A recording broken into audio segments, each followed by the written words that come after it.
জুনাসাকে আপনার কাছে আসি। আপনি একটু প্রথমে এই প্রশ্নটাই করি যে অনিশ্চয়তা যেভাবে আমরা যেটা আলোচনা করছি সেটা কিন্তু কাটছে না, মানুষের মধ্যে রয়েই গেছে। আপনার কি মনে হয় যে আসলে কিভাবে এই অনিশ্চয়তা কাটবে এবং এটার সাথে কি আমরা এই যে সফরে ৩টি দলের প্রতিনিধিকে নিয়ে প্রধান উপদেষ্টা যাওয়া কোনো সংযোগ আমরা দেখতে পারি? আপনার মনে হয় যে এখানে প্রধান উপদেষ্টা আসলে চাইছেন তাদের সাথে কথা বলতে এবং বলতে চাইলে সেটা আসলে কিভাবে সম্ভব হতে পারে? আমি ডক্টর সাখাওয়াত হোসেন সায়ন্তর কথা দিয়ে শুরু করি। মানে ওইটা একটা বড় কারণ, যেহেতু বিদেশে ধরেন নিরাপত্তা ব্যবস্থা একটা ভিন্ন রকম, ফলে সেখানকার বাস্তবতা অনুযায়ী সেখানকার আইন কানুন অনুযায়ী বিক্ষোভ টিক্ষোভ করা যায় এবং অনেক ধরনের ঘটনা ঘটিয়ে ফেলা যায়। সেটা তো আমরা উপদেষ্টা মাহফুজ আলমের ক্ষেত্রে দেখলাম। তো সেই জায়গা থেকে সরকারের একটা জায়গা তো আছেই, কারণ মাননীয় প্রধান উপদেষ্টা যাচ্ছেন সেখানে, যদিও তার নিরাপত্তা ব্যবস্থা অনেক স্ট্রং, তারপরও সেইখানে রাজনৈতিক দলগুলোর সমর্থনে যেহেতু এই সরকার গঠিত হয়েছে, সরকার তো নিজে কোনো দল না, ফলে তাদের যারা সমর্থনকারী তাদের প্রতিনিধিত্বমূলক একটা জায়গায় নিয়ে যাওয়া এবং সেটার খুব অনিবার্য অনুষঙ্গ আকারে বিএনপি কিংবা আরও যে দু দল গিয়েছে তাদের সমর্থকরাও সেখানে থাকবে, সুতরাং সেটার একটা ব্যালেন্স তৈরি হবে। তবে মূল বিষয় এটাই আমাদের কাছে মনে হয়, যদি আমরা ইতিবাচকভাবে দেখতে চাই, যে তারা যাদের সমর্থনে গঠিত হয়েছেন তাদেরকে নিয়ে যেতে চেয়েছেন। সেই ক্ষেত্রে বরং একটা মানে কিছুটা বৈষম্য করা হয়েছে বলে অন্য রাজনৈতিক দলগুলো মনে করে। আমি তাদের ভয়েসটা হয়তো মানে এখানে তুললাম আর কি, যে এটা আরও প্রতিনিধিত্বমূলক হতে পারত। সেটা অনেক রাজনৈতিক দল যারা এই অভ্যুত্থানে ছিল ঐকমত্য, আমাদের দলের পক্ষ থেকে আমরা এগুলো, এই যে সরকার যেমন একটা পক্ষপাতমূলক আচরণ করে, সেটা আমরা দুই একবার বলেছিও যে পক্ষপাতমূলক আচরণ করেন না, তাহলে আপনাদের রেপুটেশন, আপনাদের ব্যাপারে আস্থার জায়গা এগুলো ক্ষুণ্ণ হয়। কিন্তু আমাদের মনোযোগের জায়গা একটু ভিন্ন জায়গায় আর কি। হ্যাঁ, আমরা দেশের মানে একটা গণতান্ত্রিক উত্তরণ নিয়ে অনেক বেশি আমরা আগ্রহী, সেইটা যাতে ক্ষুণ্ণ না হয় সেই দিকে আমাদের মনোযোগটা বেশি। এতে আমাদের দলের কতটা ফোকাস পেলাম, কতটা সামনে আসলাম, কতটা গুরুত্ব পেলাম, এই জায়গাগুলোকে আমরা খুব বেশি মানে জরুরি মনে করি না। এই ধরনের মানে এই রাজনীতির দৌড়টা খুব ইতিবাচকভাবে আমরা দেখি না। ফলে আমরা আমাদের আচরণ আমাদের রাজনৈতিক সংস্কৃতি অনুযায়ী করি। এখানে যে জায়গাটাতে আমরা গুরুত্ব দিতে চাই, যে যেমন ধরুন গুজব আছে ব্যাপকভাবে, তো গুজব তো অনেক সময় সত্যের ইশারা হয়। তো এখন বাস্তবেই কি নির্বাচন আসলে নিয়ে অনিশ্চয়তা আছে? অনিশ্চয়তার এই গুজবটা ভিত্তি পাচ্ছে কিংবা কিছুটা মানে কিছুটা বলেন যে মানুষ গ্রহণ করছে, এমনকি যারা রাজনীতির সাথে খুব ঘনিষ্ঠভাবে যুক্ত, এমনকি নীতি নির্ধারক মহলে আছে, তারাও মানে একেবারে উড়িয়ে দিতে পারছেন না। তার কতগুলো ভিত্তি আছে কিন্তু।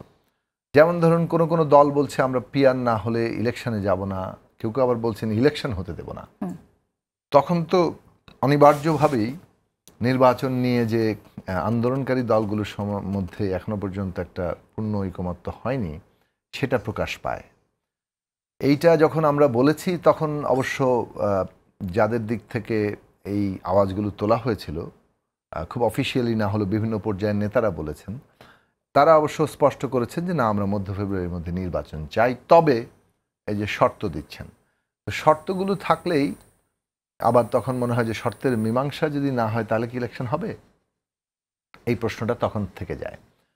এবং সেই ক্ষেত্রে যে সমস্ত শর্তগুলো আছে, যেমন ধরুন দুটো প্রশ্ন, একটা হচ্ছে যে জুলাই সনদ যেটা হয়েছে তার বাস্তবায়নের আইনি বাধ্যবাধকতা থাকার প্রশ্ন, আরেকটা হচ্ছে যে জুলাই সনদ বাস্তবায়িত হলেও তার যে টেকসই জায়গা, অর্থাৎ এটা ভবিষ্যতে আদালত কর্তৃক চ্যালেঞ্জ হবে কিনা, এই দুটো প্রশ্ন খুব গুরুত্বপূর্ণ।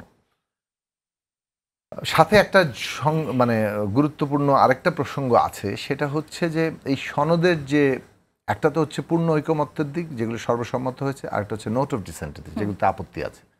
কিংবা ভিন্ন মত আছে, ভিন্ন মতের মীমাংসা কিভাবে হবে? ঐকমত্যের জায়গা না হয় সবাই আমরা যারাই যাচ্ছে, রাজনৈতিক অঙ্গীকার আছে, প্রত্যেকের জন্য বাধ্যতামূলক হবে, এমনকি আইনি বাধ্যবাধকতা থাকলেও সেটা হবে।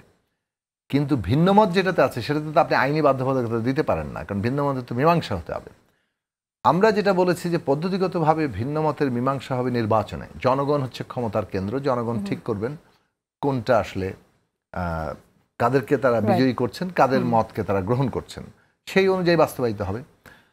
আরেকটা পথ নিতে পারেন যে না, জনগণ যদি শক্তি প্রয়োগের মধ্য দিয়ে করে অভ্যুত্থান, তার মানে শক্তি পরীক্ষার মধ্য দিয়ে কি আসলে আমরা এটা চাইছি? যারা আন্দোলনে নেমে পড়েছেন তারা যদি মনে করেন যে শক্তি পরীক্ষার মধ্য দিয়ে, আমি শেষ করি এই জায়গাটা আমরা একটু জাস্ট অ্যাড করে রাখি যে আন্দোলন একই বিষয় নিয়ে আন্দোলন এবং সংলাপ সেই বিষয়টাও সাংঘর্ষিক হয়ে যায় কিনা এটাও একটু আপনি বলেন। না, আন্দোলন এবং আলোচনা এটা খুব বেশি সাংঘর্ষিক হয় না।